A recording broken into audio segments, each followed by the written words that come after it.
All right, this video is about where to find copyright-free, royalty-free images so that you can practice your art. Something that's really helpful to do is to recreate, objects, people, lighting conditions from real life so that you can go and kind of get a feel for how things actually render out when you actually take your, your digital pen or pencil and draw or paint something that existed in real life and was captured to the camera.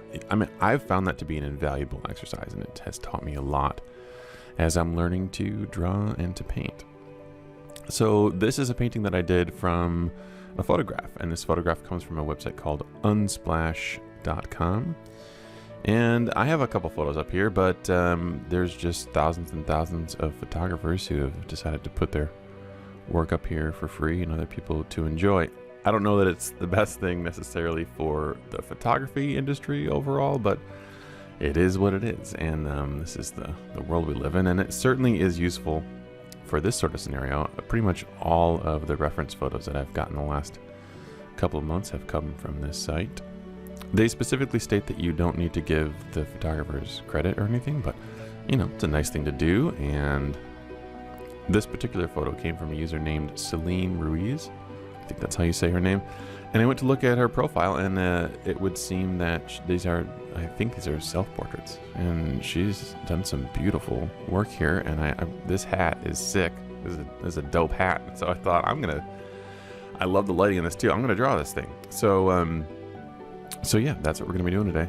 Here's a quick look at the Unsplash license, which reads, grants you irrevocable, non-exclusive, worldwide copyright license to download, copy, modify, distribute, perform, blah, blah, blah, blah, so on and so forth.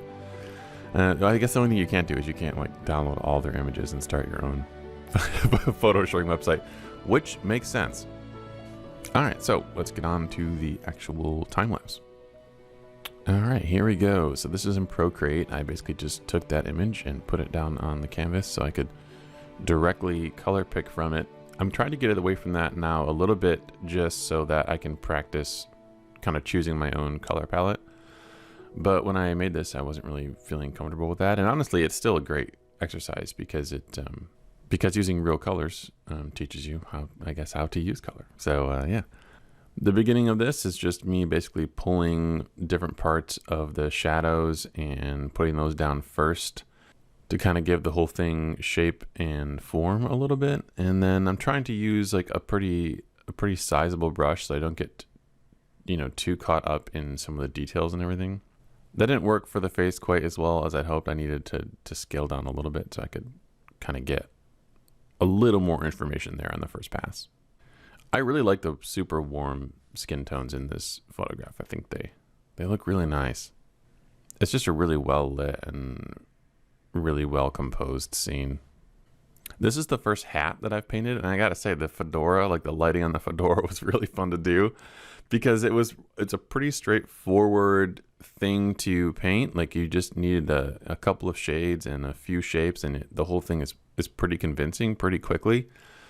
But it looks really cool. Yeah, I totally dug that. I struggled a little bit with the shoulder and skin lighting. There's just like a huge area of skin with a lot of gradation there in the bottom right of this photo. And I don't know, eventually I kind of surrendered to the progress that I made.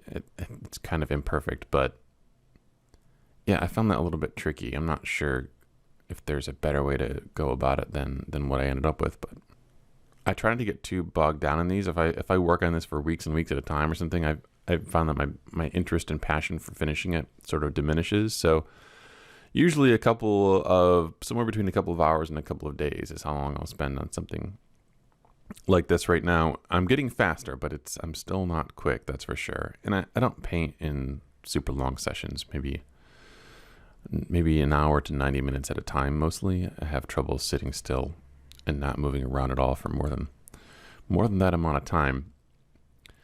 I also try to take some tips I learned from other artists on YouTube. I watch so much YouTube, you have no idea.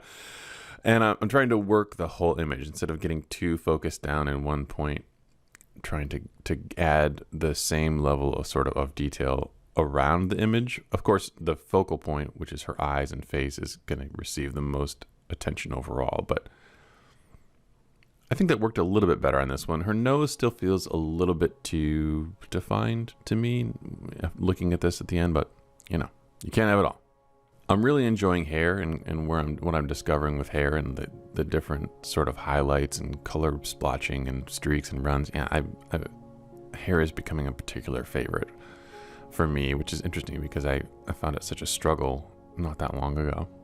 I think ultimately my rendition of this photograph doesn't look particularly like her at all, but I'm okay with that. It's not really a problem or anything. At this point, if I can get a piece that I'm happy with how it looks and how the lighting looks and how the paint strokes render, I'm good. I'm happy. I'm not really trying to replicate, you know, the exact individual in the photograph.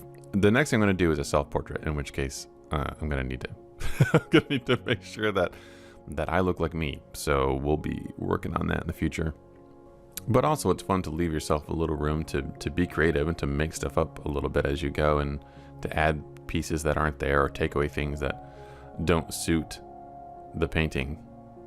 I mean, it is art after all. Like I don't see any real point for me in trying to replicate this exactly. It already exists exactly and perfectly in its own form. So for me, it's really helpful to step away from this and to do this in sessions, because every time you come back and look at it, you're going to see the whole thing differently, and you're going to notice new problems that you have to fix. So in a way, it's kind of good that I do these in a number of sessions and over the course of a couple of hours or days, because I think it makes the overall image stronger.